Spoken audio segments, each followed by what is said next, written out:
Hey, coucou mes petits nuages, j'espère que vous allez bien. Et aujourd'hui je vous retrouve pour une nouvelle vidéo, on va parler CRPE pour ceux que ça intéresse. C'est parti.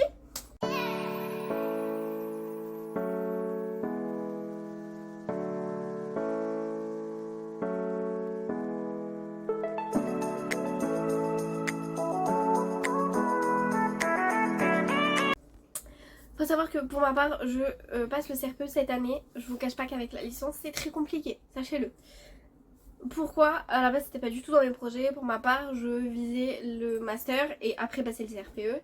Sauf qu'avec leur nouvelle réforme, on ne peut plus rentrer en master si on n'a pas le CRPE. Et le master change totalement. Voilà, première info. Je vais vous parler d'abord des épreuves et après je vous parlerai un petit peu de comment ça se passe, etc. Donc il y a deux parties d'épreuves. Donc il y a une partie admissibilité qui est à l'écrit et des épreuves d'admission qui sont à l'oral. Pour l'écrit, vous avez deux écrits. Il y a français et maths.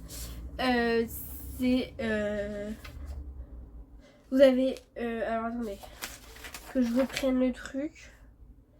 Donc français et maths, ça dure 4 heures. Faut avoir au moins 2,5 sur 10 à chaque. Et si vous avez 2,5 sur 10, c'est éliminatoire. Et en dessous aussi. En français, vous avez un texte et dessus, vous avez des études, vous avez des questions sur l'étude de la langue, le lexique, la réflexion. Et la réflexion, du coup, elle comprend, enfin, c'est un raisonnement rédigé. Si vous voulez, je vous mettrai les sujets blancs en barre d'infos et je vous mettrai les sites où vous pouvez trouver pas mal d'informations. Et pour les maths, c'est principalement des problèmes à résoudre. Là, moi, personnellement, je me suis entraînée sur le sujet de maths. Et oui, c'est des problèmes à résoudre, des petits exercices. Donc si vous connaissez un petit peu les bases, ça devrait bien se passer. Et la deuxième, elle comprend art, histoire géo ENC, sciences et techno et langue vivante. Langue vivante, vous avez espagnol, anglais et allemand. Et en art, c'est art plastique, éducation musicale et histoire des arts. Le but, c'est de répondre à des questions dans les 3 domaines. Une note de 5 ou moins de 5, c'est éliminatoire. Pour l'épreuve d'admission, donc c'est à l'oral et c'est une fois que vous avez validé les épreuves d'admissibilité. Vous avez... alors si vous avez 0 dans les deux, c'est éliminatoire. Vous avez la première épreuve, c'est français ou maths. Et ça, il faut que vous choisissiez au moment de votre inscription. L'inscription, elle se fait sur Cyclades.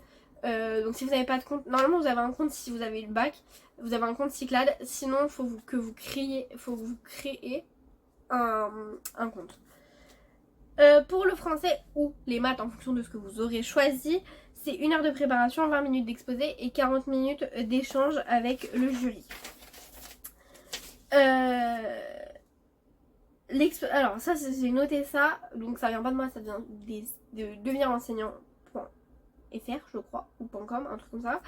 C'est l'exposé porte sur l'explication et la mobilisation d'une des notions de français ou maths, s'appuyant sur un ou plusieurs documents fournis par le jury. Questions. Et après vous avez du coup des questions de précision durant l'échange. Donc vous par exemple vous passez sur je ne sais pas moi la négation. Vous faites un exposé de 20 minutes sur la négation et en fait après avec le jury vous échangez par exemple qu'est-ce que la négation machin, qu'est-ce que la négation truc, etc. etc. Ensuite la deuxième épreuve d'admission c'est l'EPS. Vous avez 10 minutes de préparation, 8 minutes d'exposé, donc un temps de préparation très court et 20 minutes d'échange. Vous avez 2 questions, vous en choisissez qu'une seule. Ensuite, vous avez 35 minutes avec 5 minutes de présentation. Alors là, c'est là où il faut tout donner, faut donner votre motivation, faut donner tout ce que vous savez, faut tout donner.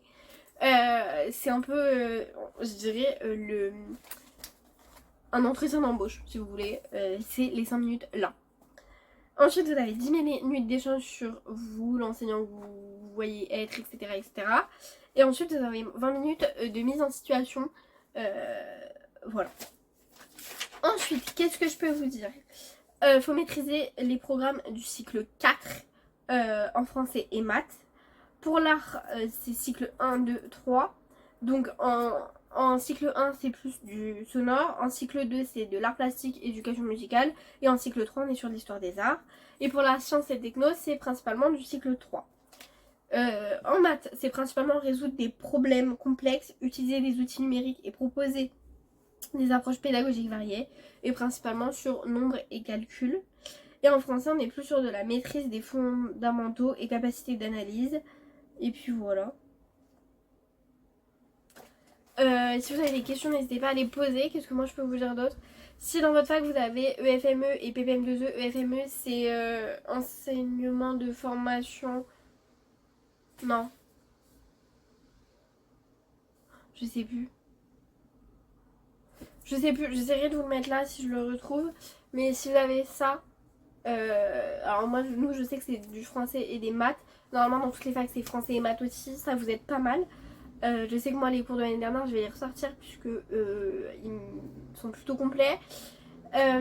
Et au niveau de PPM2E, nous on nous a donné des exposés à faire sur des grands sujets, notamment la laïcité. Personnellement je suis passée sur la laïcité et franchement ça permet d'y voir beaucoup plus clair. Et vous pouvez tomber dessus, à savoir qu'il faut que vous connaissiez votre socle commun et les connaissances du système éducatif. Donc charte de la liberté, en gros hein, je vous demande pas, enfin c'est pas demandé de le connaître en détail, mais charte de la laïcité, tout ce qui est PAI, PAP, PE et tout là, APC, etc. Voilà. Après je sais qu'il y a pas mal de drives, j'essaierai de vous mettre quelques TikTok de personnes qui passent le CRPE et qui ont notamment un drive. Personnellement il y en a pas mal que je suis. Donc voilà, vous ne les retrouverez pas sur mon compte TikTok puisque je les suis avec mon compte privé. Mais voilà. Qu'est-ce que je peux vous dire d'autre? Mais oui, du coup, si vous avez EFME, PPM2E, je vous conseille fortement de suivre ces formations. Elles sont pas mal, enfin, elles aident pas mal. Voilà. Si vous pouvez et que vous avez des stages à faire, je vous conseille de vraiment vous investir à fond. Personnellement nous on avait un stage à faire là en septembre qui a finalement été, enfin qui compte plus dans notre dossier, bref c'était un gros merdier, mais là on en a un autre à faire. Franchement c'est toujours ça de prix, ça vous fait d'expérience, ça change la théorie et vous voyez vraiment si le métier vous plaît ou pas. Ça évite de prendre des places au concours si vraiment c'est un métier qui vous correspond pas. Donc voilà.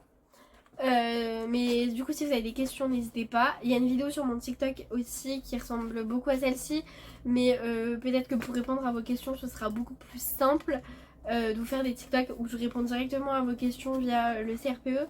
Vous pouvez aussi me poser des questions sur le CAPES, ce sera avec grand plaisir que je vous y répondrai, même si je m'y connais un petit peu moins, mais je peux me renseigner sans souci. Mais du coup voilà. Et qu'est-ce que je peux vous dire d'autre? Mais oui, du coup si vous avez des questions n'hésitez pas à aller sur TikTok, c'est plus simple pour moi de vous y répondre. Sinon je vous ferai peut-être une FAQ CRPE si j'ai assez de questions pour en faire une. Et puis voilà. Mais j'espère que cette vidéo vous aura aidé et elle vous aura plu. Moi en attendant je vous fais des gros bisous et je vous dis à la semaine prochaine pour une toute nouvelle vidéo. Ciao!